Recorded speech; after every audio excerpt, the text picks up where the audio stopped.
Hello, everybody. Today I'm joined by Dr. Darina Douchi.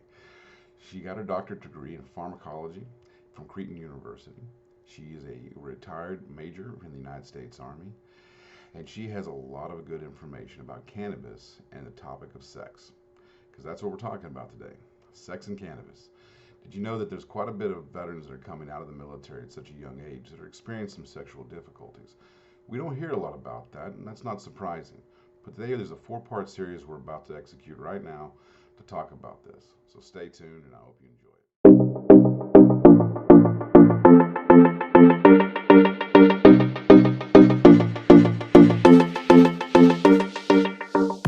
Visit this medications list that we were just talking about. Okay. Okay, Yes. antidepressants, and let's talk about using cannabis instead of it, right?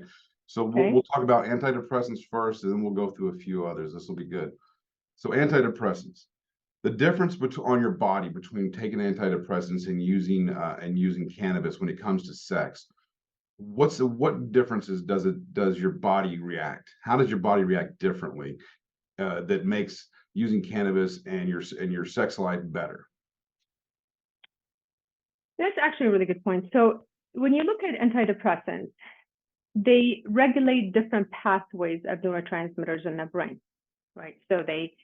We're trying to either control the pathways of the serotonin. Maybe we're trying to control or allow the body to produce more dopamine or more norepinephrine. So you start mixing those chemicals, you're offsetting something else. So when you take those, okay, great. Now I feel better. I feel like I can get out of the house. I'll go work and all this stuff.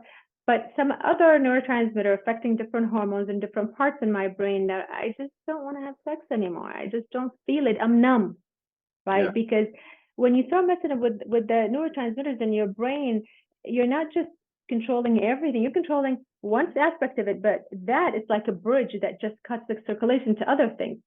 The nice thing about cannabis, like I was saying earlier, because endocannabinoid system is a network, it's actually talking to those different centers that the antidepressants usually talks to. But it doesn't just talk to the serotonin by itself. It also talks to the dopamine receptors. It talks to the epinephrine receptors. It talks to the stimulation receptors. So there's just so many receptors it's talking to at the same time, and it's bringing your brain back to homeostasis to that normal, healthy level. Now, what with depression, I was mentioning earlier, people tend to have a body image issue. They're shy. They're so when you give them cannabis, it brings that inhibition down a little bit. They're not as self-conscious. They feel actually, as a matter of fact, there's a lot of studies that for women and men where they introduce cannabis to them, and they're large size studies. We're talking about hundreds, like 800 patients, thousands of patients. They introduced cannabis to them before sex, and that helped them in several ways. It helped them actually um, they were less self-conscious.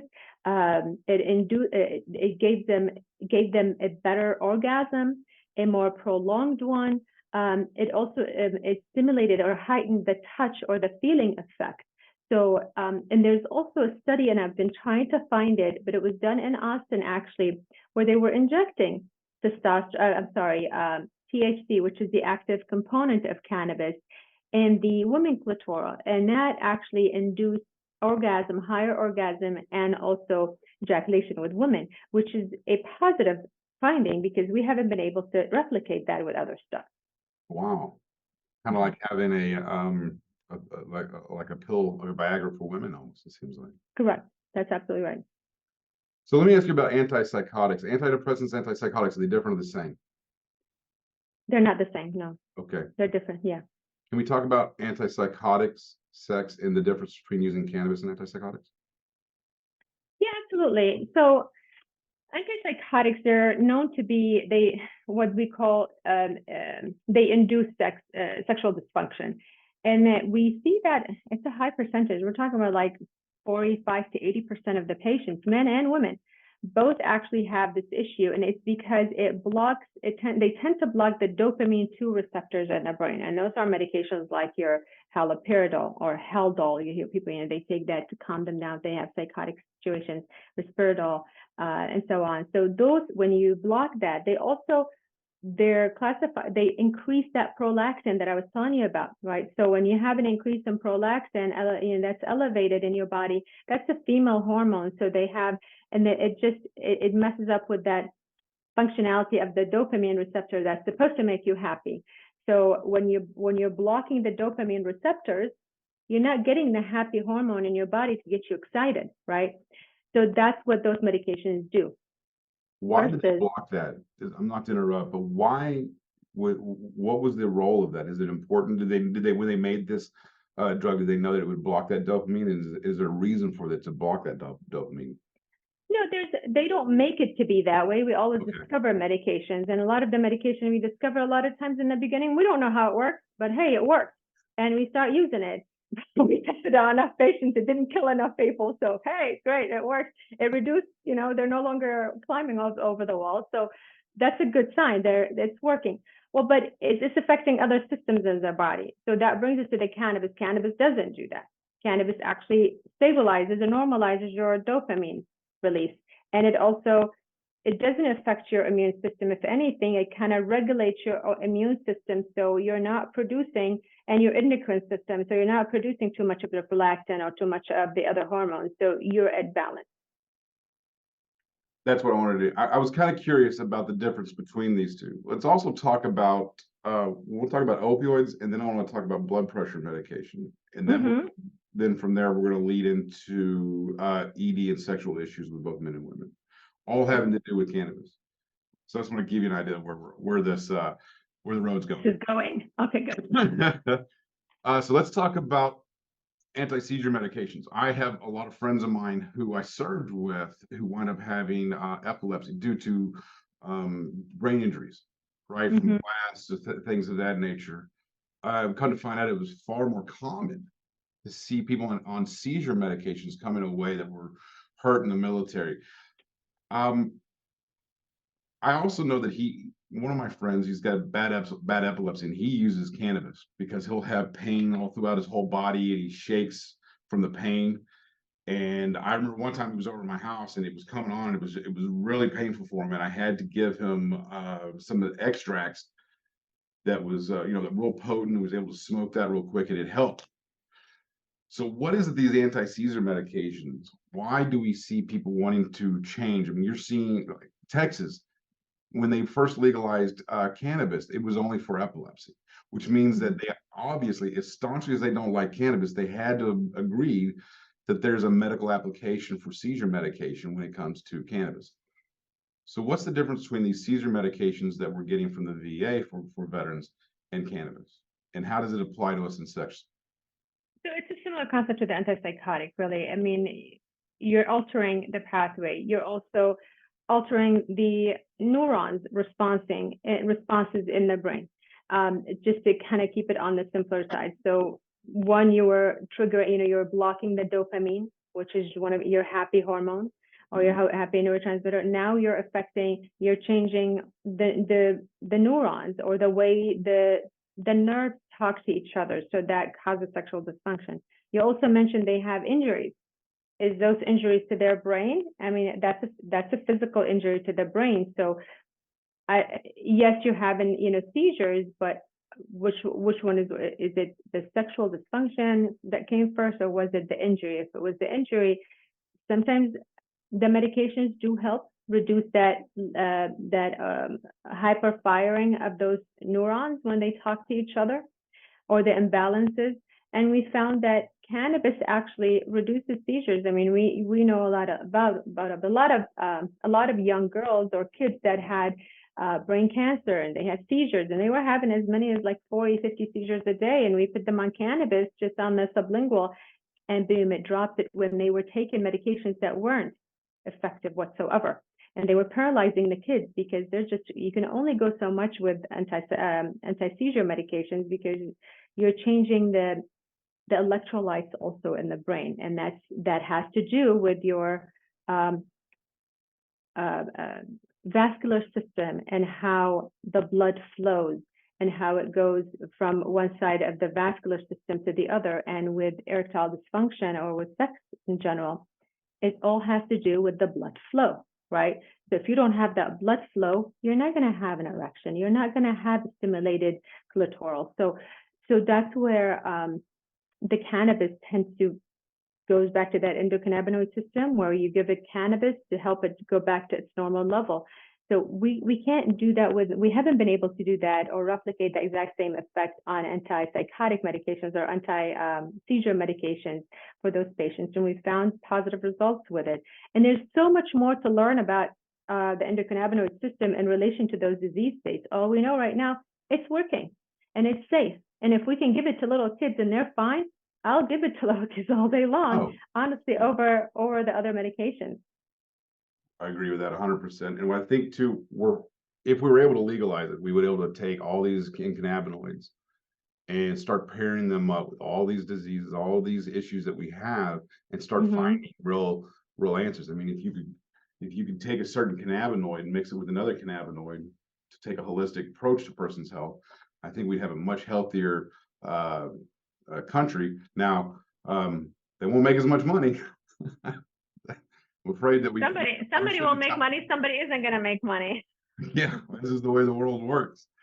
So, but you also brought up that they have pain, which makes sense. Whenever you have a nerve injury, you have pain, and pain is not a joke. And how do you regulate the pain? Are you regulating the acute chronic pain, or is this chronic ongoing pain? This is acute sharp pain or severe pain, I should restate it. If you're dealing with an acute severe pain, cannabis is not very effective. Acute severe pain, it's not very effective. Now, if this is a chronic pain situation, let's say you have fibromyalgia, for example, or you have a nerve damage due to diabetes, for example, cannabis helps with that. And it helps, like it actually reduces your pain as much as 50%, if not more. And what it does, it regulates your endocannabinoid system again to where you're not feeling pain as much. And I am a classic example of that. I broke my back when I was in the service, and I was on like 17, 18 different medications when I came out. I got to the point I couldn't even function on my medications. I couldn't take care of my family being on the medications because it numbs you up here, it keeps you up here. And now you take sleeping medications, you're sleeping too much, and then you're not depressed in the first place, but they're giving you antidepressant medications who are also used for chronic pain. Well, guess what? You turn into a cuckoo.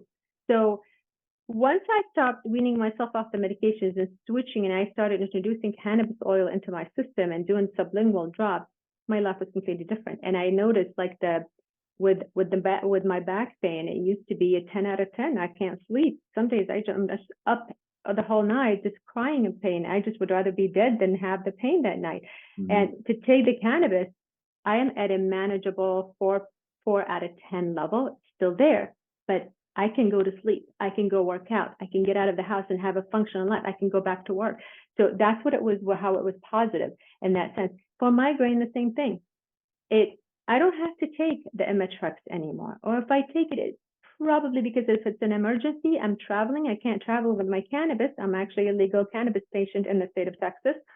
So, but I can't travel with it, which is another issue. So I have to take the Imitrex with me. And when I take it, Imitrex is also is a medication we use for migraine. It's also linked to strokes. So I'm taking a medication. I know it's going to cause me possibly a stroke one day, but that's my only option. I can't travel with something else. But when I take the cannabis, it kills my pain. And it's like you're sitting on a rock, you know it's there, but it doesn't really bother you. You know, it's just there. It's annoying, but that's about it. I'll take that over a possibility of getting a stroke. Right, because you can't erase history. Right. You can't just the back's better. That doesn't exist. So it is about managing your life. Opioids have an effect on the blood flow system, doesn't it? It has an effect on everything. So it works. It works on your brain. Go ahead. The reason why I was asking is that with opioids and pain, especially chronic pain that a lot of veterans wind up getting, sex will be the last thing on your mind. Yeah. Right. Because it is a constant pain. You don't feel good. You don't feel right. You don't feel like trying to make it any better because of the pain. This also keeps people from wanting to go out and find that mate or find that person that they want to have a relationship, or even if it's just a sexual relationship. When they're taking this medication and they don't realize that the cannabis is available, or maybe they don't even want to risk it because they don't want to lose their job, or because they're in a career, they're in school, for whatever multiple reasons, they're starting to take these opioids, and their sex drive is so low at such a young age. That's got to do some very big time detriments to a person's mental state, and also their future as a family person, right? Whether they're gonna be like me, where I'm a stay-at-home dad, right? I'm a girl. Yeah, look, I'm a stay-at-home dad. That's my life. That's exactly what I do. And there's a lot of men out there that want to be able to not just have to be a stay-at-home dad, but they want to have a family. Mm-hmm.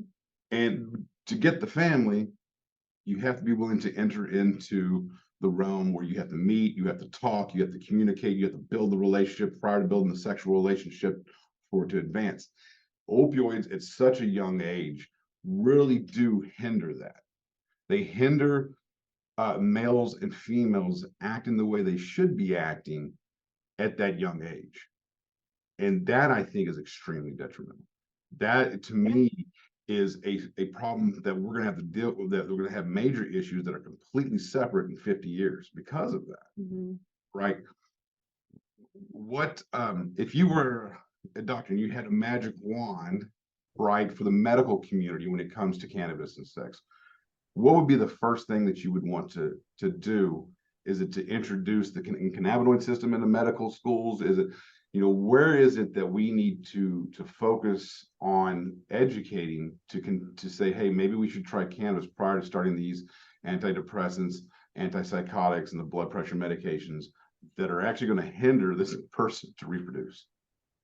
I think from the beginning. So I would start. Of course, now they're introducing the cannabis topic to the pharmacy school curriculum, medical schools, nursing schools. So you see a lot more attention now being paid for it, and staying focused at it, or they're shedding the light on it at a heightened level. And you also see now a lot of the Centers for Medicare and Medicaid at different states, they're reviewing the cannabis, of course. So it's being brought up to the Medicare office during their committee meetings related to different aspects, like the endocannabinoid system deficiency I was mentioning. Different state boards are looking into it as an actual serious medical deficiency in a system that's very important in your body. So I think education, you just can't beat education. It needs to be introduced in hospitals, in webinars. You have a lot of old schoolers that don't believe that cannabis is good for you, or it has any potential place in medical use. They've had a bad experience with it, or they continue to read the old studies that were allowed to be published. Positive results, or ones that support the use of cannabis, were not published in the U.S. They were published in Israel, they were published in Netherlands, they were published other places, but not in the U.S. So there's a lot of stubborn people, and it takes educated individuals educating another person. And I'm personally one of those people. I take the time to sit and to educate my colleagues that I meet in the community, and they have a ton of questions. Like when we open that can of worms, you won't believe the questions that come out of it, and the facts that they have are so outdated. So I think as a medical professional, or if I have an advice for any of my colleagues in the world, start reading about cannabis, ask, learn about it, try to become certified in that state to be able to prescribe. Look at the studies. It's helping people with blood pressure problems. It's helping people with their diabetes and maintaining the glycemic control. It's helping with depression, insomnia. And understand the endocannabinoid system. Start getting yourself educated, because if you can't take the endocrine system away from your body. You just can't. I can't just right now go to the doctor and say, well, I'm regaining weight. I don't know what it is. I'm eating so much. Well, let's treat your foot. Well, why are you treating my foot? I'm having problems. You need to check my endocrine. Endocrine is not an important system. We don't need to worry about the endocrine system. That's what's going on right now with the endocannabinoid system. They're not paying attention to it as if it doesn't exist, but they need to educate themselves and realize that there's a place that they need to focus on and how important it is for everything else. So I'm personally a big advocate of natural medicine. And I'm a big, even though I'm a pharmacist, but I'm the type of pharmacist that takes pills away from people, not give them pills. So My kind of pharmacist. yeah, it's a kind of pharmacist. That's a good kind of pharmacist. It's You a don't good want the kind. ones that throw pills at you. So yeah, I always start with non-pharmacological stuff. Yes, there's a pill for something, but it's not going to fix everything. Even whenever I had my patients before, even though without cannabis, they'll come to me with, I have, chest, I can't, I have a cold, I can't breathe, I can't do. I'm like, go eat onions, make onion soup.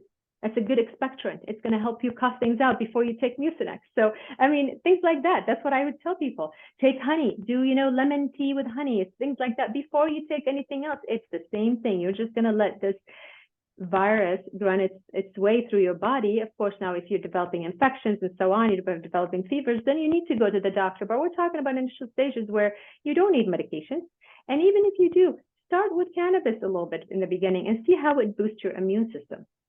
The body is amazing. I'm telling you, the more and more we learn about the body, the more we are absolutely amazed at what it can do. A healthy body really doesn't get that sick. Yeah. A healthy body can walk through a hospital and not catch anything.